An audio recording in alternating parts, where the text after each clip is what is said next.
नमस्कार, आप देख रहे हैं जनता टीवी और मैं हूं आपके साथ अभिषेक तिवारी। ये बुलेटिन में खबरों का रुख करते हैं। सबसे पहले आपको बता दें कि मुख्यमंत्री योगी आदित्यनाथ आज पूर्वांचल दौरे पर हैं। गोरखपुर और वाराणसी का दौरा करने के बाद सीएम चंदौली पहुंचे। चंदौली जिले को सीएम योगी ने बड़ी सौगात दी। यहां सीएम ने बाबा कीनाराम इंटर कॉलेज की विभिन्न विकास योजनाओं का लोकार्पण और शिलान्यास किया। इस दौरान सीएम योगी आदित्यनाथ ने विपक्ष पर जमकर हमला बोला। सीएम ने कहा कि विपक्ष के लोग जनता के पैसे को लूटकर बाहर भेजते हैं और भाजपा की सरकार में आज वही पैसा जनता के हित में यानी कि जनता की सेवा में लग रहा है। सीएम ने यह भी कहा कि सपा के लोग राम भूमि पर गोलियां चलवाते थे। जब सपा की सरकार थी तो प्रदेश में भर्ती निकलती थी और ये लोग कोई चाचा कोई भतीजा मिलकर लूटते थे।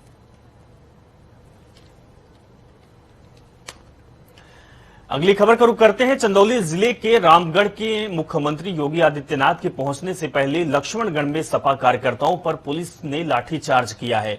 मुख्यमंत्री को पत्रक देने के लिए निकले सपा नेताओं को पुलिस ने रोका, लेकिन वो नहीं रुके। इसके बाद रामगढ़ से 3 किलोमीटर पहले लक्ष्मणगढ़ में आखिरकार पुलिस ने उन पर बल प्रयोग किया और लाठीचार्ज कर उन्हें खदेड़ना चाहा, लेकिन लाठीचार्ज के बाद भी सपा कार्यकर्ताओं ने हटने का नाम नहीं लिया और सड़क पर ही बैठ गए। वहीं सीओ अनिरुद्ध सिंह और सकलडीहा के विधायक प्रभु नारायण सिंह की जमकर तू-तू मैं हुई, जो कि तस्वीर देखकर आप समझ सकते हैं।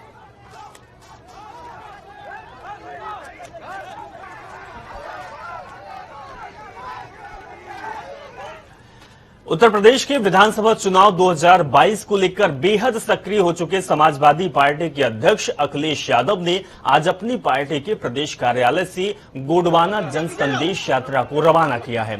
इस जन संदेश यात्रा का लक्ष्य उत्तर प्रदेश के हर गांव में जाकर उत्तर प्रदेश की योगी आदित्यनाथ सरकार की नाकामियों को लोगों तक पहुंचाना है। अखिलेश यादव के साथ इस मौके पर बहुजन समाज पार्टी को छोड़कर सपा का दामन थामने वाले राम अचल राजभर भी मौजूद थे। वहीं अखिलेश यादव ने गोंडवाना जनसंदेश यात्रा को रवाना करने के बाद कहा कि जो जनसंदेश यात्रा आज रवाना की गई है उत्तर प्रदेश के हर गांव में जाकर लोगों को जागरूक करेगी और प्रदेश के सभी जिलों में जाकर योगी आदित्यनाथ सरकार के झूठ की पोल खोलने का काम करेगी।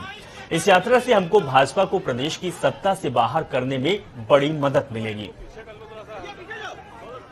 देश यात्रा आज निकली है और उत्तर प्रदेश के लगातार जिलों में जाएगी।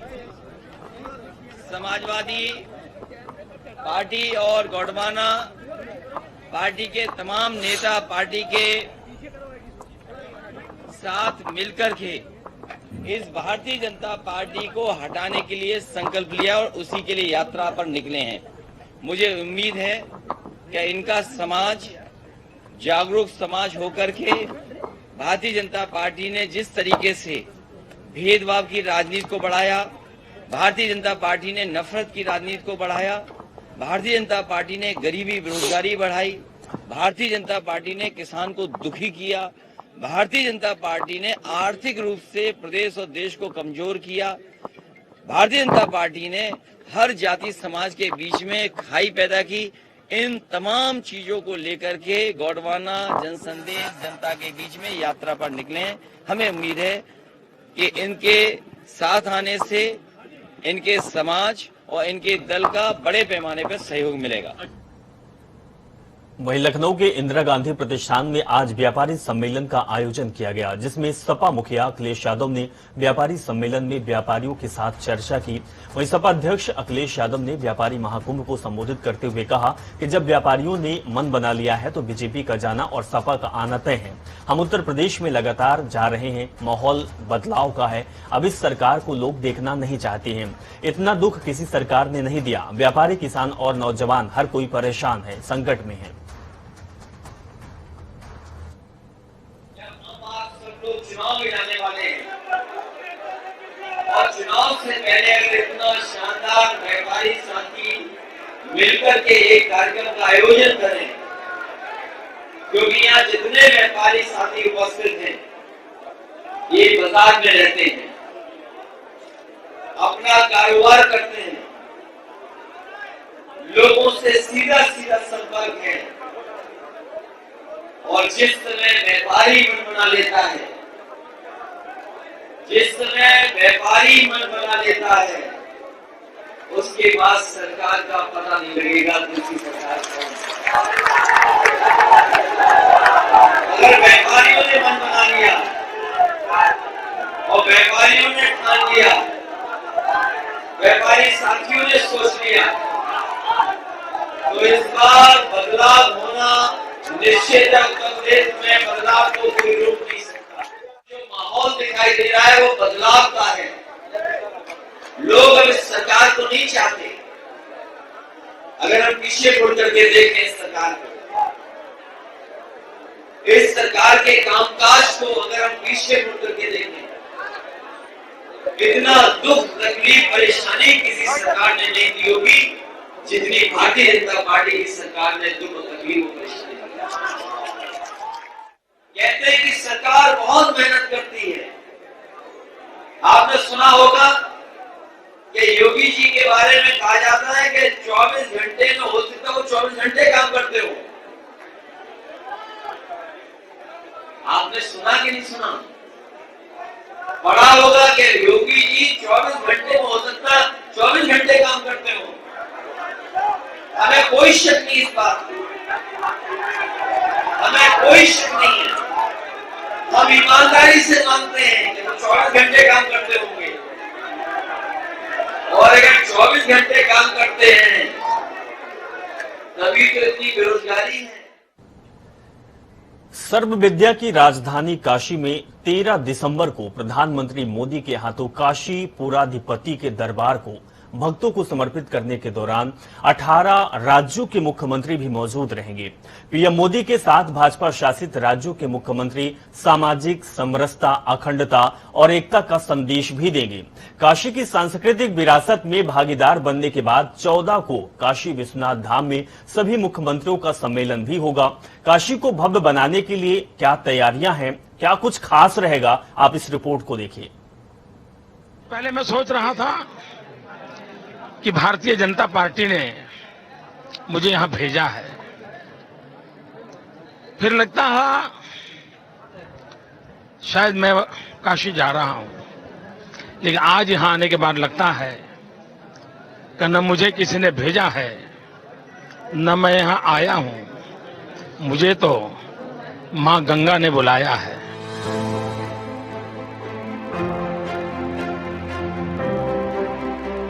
वाराणसी में प्रधानमंत्री नरेंद्र मोदी का ये बयान 2014 में लोकसभा चुनाव के नामांकन से पहले का है। इस दौरान काशी से अपना जुड़ाव जताते हुए पीएम ने कहा था कि उन्हें न किसी ने भेजा है और न वो खुद आए हैं, उन्हें मां गंगा ने बुलाया है। अब लगभग 7 साल 7 महीने बाद आगामी 13 दिसंबर को प्रधानमंत्री मोदी काशी में अपने ड्रीम प्रोजेक्ट श्री काशी विश्वनाथ धाम का लोकार्पण करने आएंगे। इस दौरान विश्वनाथ धाम पहुंचने का उनका अहम जरिया गंगा होंगी। काशी में एक कहावत है कि जन्मे को रामनगर, मरने को काशी, तरने को बह गई गंगा बनारसी। काशी की पहचान बाबा विश्वनाथ से है, लेकिन एक बड़ी पहचान गंगा से भी है। यहाँ गंगा एक नदी नहीं बल्कि लाखों काशी वासियों की माँ है। मोदी जब बनारस का दिल जीतने आए तो गंगा उनके दिल में बहने लगी और उस धारा को प्रधानमंत्री के चेहरे पर साफ देखा जा सकता था। अब इसी गंगा की धारा के प्रवाह में प्रधानमंत्री 13 दिसंबर को एक बार फिर वाराणसी पहुंच रहे हैं। पीएम मोदी नाव से बाबा विश्वनाथ के धाम जाकर गंगा और काशी से जुड़े अपने जुड़ाव को फिर मजबूती देंगे। इसके बाद विधि विधान से पूजा अर्चना कर श्री काशी विश्वनाथ धाम का लोकार्पण करेंगे। इस बात का हम लोगों को गौरव है कि हम सब इस ऐतिहासिक क्षण के साक्षी बनने जा रहे हैं, जिसकी परिकल्पना आदरणीय मोदी जी के द्वारा की गई और आज वह मूर्त रूप लेते हुए दृष्टिगोचर है। माने एक राजाधिराज राज राजेश्वर के अनुरूप जो होना चाहिए वो आज सामने आपके दिखाई पड़ रहा है। यहाँ इतना बड़ा परिक्षेत्र, माने एक मोहल्ला जिसके अंदर लगभग 350 मकान और पूरा ये मोहल्ले का नाम था लाहौरी टोला, और ये पूरा का पूरा मोहल्ला और उसमें रहने वाले लोग जिन्होंने सहर्ष इस बात के लिए दिया क्योंकि बाबा के प्रांगण का विस्तार होना था। तो आप देख सकते हैं जब यहाँ पर 13 तारीख को आदरणीय मोदी जी आएंगे, सर्वप्रथम बाबा विश्वनाथ के दरबार में बैठ करके गर्भगृह में पंचामृत से भगवान का अभिषेक करके राजोपचार विधि से उनका पूजन श्रृंगार करके आरती करेंगे। उसके बाद इस परिक्षेत्र का श्री काशी विश्वनाथ धाम का लोकार्पण करेंगे, उद्घाटन करेंगे। काशी विश्वनाथ धाम का भव्य उद्घाटन 13 तारीख को होना है। इस तारीख से इतिहास में एक नया पन्ना जुड़ने जा रहा है, जो करीब 250 साल के बाद काशी विश्वनाथ का पूरा जीर्णोद्धार प्रधानमंत्री के विजन के अनुसार किया गया है। सर्व विद्या की राजधानी काशी में प्रधानमंत्री मोदी के हाथों काशी पुराधिपति के दरबार को भक्तों को समर्पित करने के दौरान 18 राज्यों के मुख्यमंत्री भी मौजूद होंगे। पीएम मोदी के साथ भाजपा शासित राज्यों के मुख्यमंत्री सामाजिक समरसता, अखंडता और एकता का संदेश देंगे।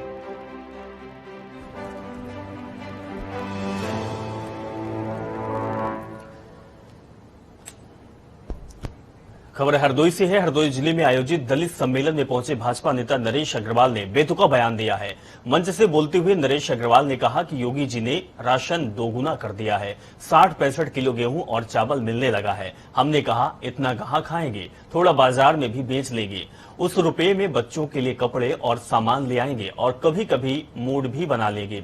साथ ही सपा, बसपा और कांग्रेस पर हमलावर नरेश अग्रवाल ने अपना दल को निशाने पर लिया और एक जाति की पार्टी करार दिया है। नरेश अग्रवाल ने दलितों को लुभाने के लिए कहा कि लोग उन्हें नरेश पासी भी कहते हैं। इस दौरान उन्होंने दलित बनने का तरीका भी बताया है। आप खुद सुनिए। मथुरा में 6 दिसंबर को शाही ईदगाह मस्जिद में जलाभिषेक के ऐलान से माहौल गर्मा गया है। इस जानकारी के बाद शहर में प्रशासन ने धारा 144 लागू कर दी है। मस्जिद और उसके आसपास यानी कि उत्तर प्रदेश पुलिस, पीएसी के जवान और आरएएफ के जवान तैनात किए गए हैं। मस्जिद की तरफ जाने वाले हर शख्स का पहले पहचान पत्र चेक किया जाएगा और फिर उसकी बाकायदा तलाशी भी ली जाएगी। उसके बाद ही मस्जिद की तरफ जाने की इजाजत दी जाएगी। मथुरा पुलिस सोशल मीडिया पर भी कड़ी निगरानी रख रही है। ये भी बताया जा रहा है कि 6 दिसंबर को कृष्ण जन्मभूमि स्थान और शाही ईदगाह मस्जिद परिसर के आसपास गाड़ियों की आवाजाही बाधित रहेगी। बाकायदा इसके लिए ट्रैफिक एडवाइजरी भी जारी कर दी गई है। कहीं कोई विवाद है ही नहीं। ये तो बाहर के कुछ लोगों ने अनर्गल बयानबाजी करके, अनर्गल स्टेटमेंट देकर एक माहौल को खराब करने का असफल प्रयास किया है, जिसे स्थानीय लोगों ने नकार दिया है।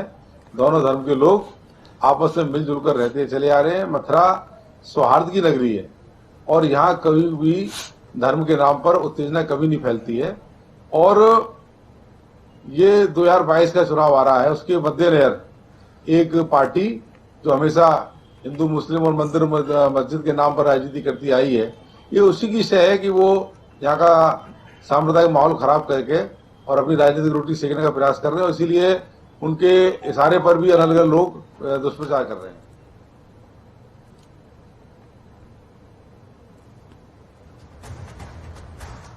6 दिसंबर को लेकर जिला प्रशासन मथुरा पूरी तरह अलर्ट पर है और 6 दिसंबर को लेकर के जिस तरह से कुछ हिंदूवादी संगठनों ने कहा था कि 6 दिसंबर को वो श्री कृष्ण जन्मभूमि के बराबर शाही मस्जिद ईदगाह में भगवान श्री कृष्ण का जलाभिषेक करेंगे, उसको लेकर जिस तरह से मथुरा में धारा 144 लगाई गई है, उससे जहां पूरे जिले में सतर्कता बरती जा रही है। वहीं आपको बता दूं कि ये मस्जिद है, मस्जिद के बाहर जो है रैपिड एक्शन फोर्स के साथ साथ पीएसी और पुलिस की भारी संख्या में तैनाती कर दी है, ताकि यहाँ पर किसी भी तरह से कोई अप्रिय घटना ना हो सके और जो असामाजिक तत्व हैं वह यहाँ प्रवेश ना कर सके।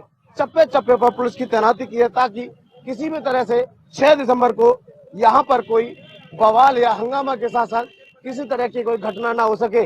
वहीं असामाजिक तत्वों पर नजर रखी जा रही है। पूरे क्षेत्र को ड्रोन से उस पर नजर रखी जा रही है कि कहीं किसी छत या किसी अन्य तरीके से कोई घटना को अंजाम न दे सके। सुरेश सैनी, जनता टीवी, मथुरा। उत्तराखंड के खबरों का रुख करते हैं। प्रदेश के मुख्यमंत्री पुष्कर सिंह धामी काशीपुर आज पहुंचे थे। सीएम बनने के बाद पहली बार काशीपुर उनका दौरा था। पुष्कर सिंह धामी लाखों रुपए के विकास कार्यों का लोकार्पण और शिलान्यास भी किया। इस दौरान उनके साथ कैबिनेट मंत्री स्वामी यतीश्वरानंद किक्षा विधायक के साथ भाजपा के स्थानीय पदाधिकारी भी मौजूद रहे। बता दें कि मुख्यमंत्री ने उदयराज हिंदू इंटर कॉलेज मैदान पहुंचे, जहां उन्होंने कई विकास परियोजनाओं का लोकार्पण और विकास कार्यों का शिलान्यास किया है। काशीपुर में बहुत सारे विकास कार्यों को विकास की गति मिली है। अब काशीपुर पहले से और बेहतर और आधुनिक शहर के रूप में अपनी पहचान को स्थापित करेगा। आज हमने यहाँ पर जो लोकार्पण और शिलान्यास किए हैं, ये लगभग 137 करोड़ रुपए की योजनाएं हैं। जो विभिन्न प्रकार के लोकार्पण और शिलान्यास के रूप में यहाँ पर हुए हैं। भाइयों बहनों, मुख्य सेवक के रूप में मुझे जितना भी समय मिला है उसका एक एक क्षण, एक एक पल मैंने प्रदेश की जनता का जीवन स्तर सुधारने और राज्य का विकास सुनिश्चित करने के लिए तय किया हुआ है।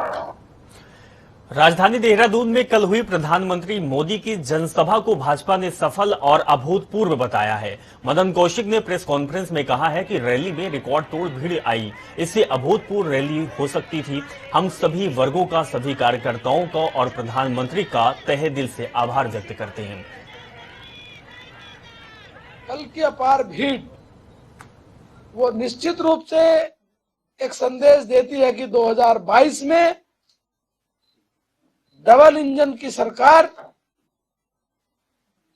पुणे 2017 से बड़ी विजय के साथ इस राज्य में बन रही है। कल देश के प्रधानमंत्री आदरणीय नरेंद्र मोदी जी ने जिस प्रकार से लगभग 18,000 करोड़ की घोषणाओं का 18,000 करोड़ की योजनाओं का लोकार्पण और शिलान्यास किया, ये निश्चित रूप से अपने आप में बहुत ही उत्तराखंड राज्य की विकास की दृष्टि से बढ़ते हुए कदम है। भाजपुर में पूर्व मंत्री यशपाल आर्य और उनके बेटे संजीव आर्य पर हुए हमले के विरोध में कांग्रेसी नेताओं ने मुख्यमंत्री आवास का घेराव किया। घेराव को लेकर आवाज कूच करते हुए कांग्रेसी नेताओं को पुलिस ने बैरिकेडिंग लगाकर रोकने का काम किया, जिससे आक्रोशित नेताओं ने वहीं पर बैठकर सरकार के खिलाफ नारेबाजी करते हुए धरना प्रदर्शन किया। प्रदर्शन में कांग्रेस प्रभारी देवेंद्र यादव, नेता प्रतिपक्ष प्रीतम सिंह समेत कई कांग्रेसी नेता मौजूद थे। वहीं भाजपुर में कांग्रेस नेता यशपाल आर्य और उनके बेटे संजीव पर हुए हमले के मामले में अब सियासत तेज हो गई है, जिसके बाद पूर्व मुख्यमंत्री और कांग्रेस के बड़े और दिग्गज नेता हरीश रावत, कांग्रेस प्रदेश अध्यक्ष गणेश गोदियाल हल्द्वानी पहुंचकर यशपाल आर्य और संजीव आर्य का हालचाल जाना। इस दौरान हरीश रावत ने प्रदेश सरकार पर हमला बोलते हुए उन्होंने कहा कि राजनीति में हिंसा का कोई स्थान नहीं है। ये हमला कांग्रेस नेता यशपाल आर्य पर नहीं हुआ है, बल्कि हमारी परंपरा, हमारी संस्कृति और हमारी सभ्यता पर हुआ है। ये हमला कांग्रेस के राजनीतिक मूवमेंट को रोकने का प्रयास किया गया है। हरीश रावत ने मुख्यमंत्री पुष्कर सिंह धामी पर भी फोन पर बातचीत कर यशपाल आर्य को तत्काल सुरक्षा देने की मांग की है। जो यशपाल आर्य जी पर प्राणघातक हमला हुआ है, ये प्राणघातक हमला है। इनको जान से मार देने की साजिश का हिस्सा लगता है। हम पूरी कांग्रेस, पूरा उत्तराखंड इस कृत्य की घोर निंदा करता है और जिस तरीके से यशपाल आर्य जी से सुरक्षा हटाई गई, उससे साफ जाहिर होता है कि एक षड्यंत्र बनाया गया। भारतीय जनता पार्टी के वो लोग जो खनन में अनैतिक रूप से अपने वरिष्ठ जो उनके नेता हैं, उन नेताओं की सहाय पर जो अवैध खनन के धंधों में लगे हुए हैं, मेरे साथ, मेरे पुत्र के साथ और हमारे साथियों के साथ जो सुनियोजित तरीके से हमला किया गया, जान से मारने की, जानलेवा हमला किया, जान से मारने की कोशिश की गई, ये एक सुनियोजित षड्यंत्र है, सुनियोजित साजिश है और जिसके तहत ये हुआ है। एक नापाक गठजोड़ था जिसमें प्रदेश सरकार निश्चित रूप से संलिप्त है, एक भाजपा के मंत्री संलिप्त हैं और कुछ कतिपय नेता। चलिए, इस खबर के साथ फिलहाल इस बुलेटिन में बस इतना ही। आप देखते रहें जनता टीवी और अपना बहुत ख्याल रखें। नमस्कार।